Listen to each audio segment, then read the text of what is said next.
ഫിലിപ്പിയർ 4:11 വാക്യത്തിൻ്റെ 2 ഭാഗമാണ് ഈ പ്രഭാതത്തിലെ ധ്യാന വിഷയം. എനിക്കുള്ള കാര്യങ്ങൾ കൊണ്ടും എനിക്ക് സംഭവിക്കുന്നവ കൊണ്ടും സംതൃപ്തനാകുവാൻ ഞാൻ പഠിച്ചിട്ടുണ്ട്. ഇതേ വാക്യം നമ്മൾ സർവ്വസാധാരണമായി ഉപയോഗിച്ചു വരുന്ന തിരുവെഴുത്തിൽ നിന്ന് വായിച്ചാൽ, ബുദ്ധിമുട്ട് നിമിത്തമല്ല ഞാൻ പറയുന്നത്, ഉള്ള അവസ്ഥയിൽ സംതൃപ്തിയോടെ ഇരിപ്പാൻ ഞാൻ ശീലിച്ചിട്ടുണ്ട്. അത് അലംഭാവത്തോടെ എന്ന് ഉപയോഗിച്ചിരിക്കുന്ന ആ ഒരു വാക്ക് പഴയ ഒരു ഭാഷാന്തരമാണ്. എങ്കിലും അതിൻ്റെ ശരിയായ അർത്ഥം സംതൃപ്തി എന്നാണ്. അപ്പോൾ ഉള്ള അവസ്ഥയിൽ സംതൃപ്തിയോടെ ഇരിപ്പാൻ ഞാൻ ശീലിച്ചിട്ടുണ്ട് എന്നാണ് നമ്മൾ സ്ഥിരം ഉപയോഗിക്കുന്ന തിരുവെഴുത്തിൽ വായിക്കുമ്പോൾ കിട്ടുന്നത്.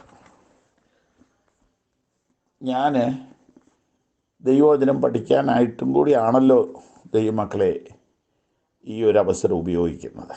അതുകൊണ്ട് ദൂത് മാത്രമല്ല, ലളിതമായ പഠനവും കൂടെ ഈ കൂടെ സാധിക്കണമെന്ന് ആഗ്രഹിച്ച് വിവിധ തർജ്ജിമകൾ ഉപയോഗിക്കുകയാണ്. എനിക്കെന്തെങ്കിലും ബുദ്ധിമുട്ടുണ്ടായിട്ടല്ല ഞാനിത് പറയുന്നത്. ഏതവസ്ഥയിലും സംതൃപ്തനായിരിക്കാൻ ഞാൻ പഠിച്ചിട്ടുണ്ടെന്നാണ് ആധുനിക വിവർത്തനം ബൈബിൾ സൊസൈറ്റി ഓഫ് ഇന്ത്യ പറയുന്നത്. എന്നാൽ പരിശുദ്ധ ബൈബിൾ എന്ന് പറയുന്ന ബൈബിൾ പറയുന്നതാണ് കൂടുതൽ എനിക്ക് ഇഷ്ടപ്പെട്ടത്. ഇഷ്ടപ്പെടുക എന്ന് പറഞ്ഞാൽ നമുക്ക് ആശയം വ്യക്തമാകുക എന്നാണ്. വാചകങ്ങൾ കൂടിപ്പോയി ക്ഷമിക്കണം. എനിക്കുള്ള കാര്യങ്ങൾ കൊണ്ടും എനിക്ക് സംഭവിക്കുന്നവ കൊണ്ടും സംതൃപ്തനാകുവാൻ ഞാൻ പഠിച്ചിട്ടുണ്ട്. അതായത് എനിക്ക് ഉള്ളത് 5 ജോഡി ഡ്രസ്സ്, 2 മുറിയുള്ള ഒരു വീട്, ഒരു ചെറിയ സ്കൂട്ടർ, അത്യാവശ്യം ജീവിതത്തിനുള്ള വരുമാനം. ഇതുകൊണ്ട് ഞാൻ തൃപ്തനാണ്. ഇനി എനിക്ക് സംഭവിക്കുന്നവ, ഇതിനിടയിൽ എൻ്റെ വണ്ടിയുടെ ടയർ പൊട്ടുകയോ എൻ്റെയോ എൻ്റെ കുടുംബത്തിലോ എൻ്റെ പ്രിയപ്പെട്ടവരിലോ ആർക്കെങ്കിലും ഒരു ആക്സിഡൻറ്റ് ഉണ്ടാകുകയോ ഒക്കെ ചെയ്താൽ അപ്പോഴും ഞാൻ തൃപ്തനാണ്.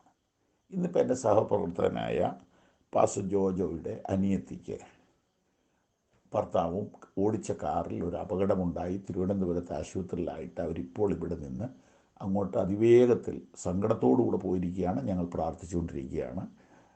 ആദ്യം കേട്ടതിനേക്കാൾ ഇപ്പോൾ ആശ്വാസമുണ്ടെന്നറിയുന്നു. ഇത് ഞാൻ എന്തിനാണ് പറഞ്ഞതെന്നറിയോ?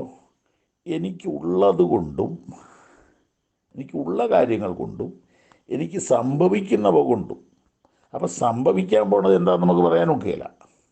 അത് ചിലപ്പം കൊച്ചിന് ഫസ്റ്റ് ക്ലാസ് കിട്ടുന്ന ഒരു സംഭവമായിരിക്കാം, നമുക്കാരെങ്കിലും ഒരു കാറ് വാങ്ങിക്കൊണ്ട് തരുന്ന ഒരു സംഭവമാകാം. അപ്പോൾ എനിക്കുള്ളത് കൊണ്ടും എനിക്ക് സംഭവിക്കുന്നവ കൊണ്ടും തൃപ്തനായിരിക്കാൻ ഞാൻ പഠിച്ചിട്ടുണ്ട്. ഞാൻ പഠിച്ചിട്ടുണ്ടോ എന്ന് നിങ്ങൾ എന്നോട് ചോദിച്ചാൽ ഞാൻ പഠിച്ചിട്ടില്ല. എന്നാൽ ആ സംഭവം വരുമ്പോൾ ദൈവം എനിക്കതിനകത്ത് നിൽക്കാനുള്ള കൃപ ഇന്ന് വരെ തന്നിട്ടുണ്ട്. എങ്കിലും പരീക്ഷയിൽ കടത്തരുതേ, ദുഷ്ടങ്ങളിൽ നിന്ന് വിടുവിക്കണമേ, സംഭവിക്കാനുള്ള എല്ലാറ്റിൽ നിന്നും ഒഴിഞ്ഞു പോകുവാൻ കൃപ തരണമെന്ന് ഞാൻ മുട്ടിപ്പായി കർത്താവിനോട് പ്രാർത്ഥിക്കുന്നു. നമ്മുടെ കുടുംബങ്ങളിലെ സംഭവങ്ങൾ, അനർത്ഥങ്ങൾ ഒഴിഞ്ഞു പോകാൻ ഞാൻ പ്രാർത്ഥിക്കുന്നു. അപ്പോൾ നമ്മുടെ വചനം ഏത് അവസ്ഥയിലും സംതൃപ്തിയോടെ ഇരിപ്പാൻ ദൈവമക്കൾ പരിശീലിക്കണം.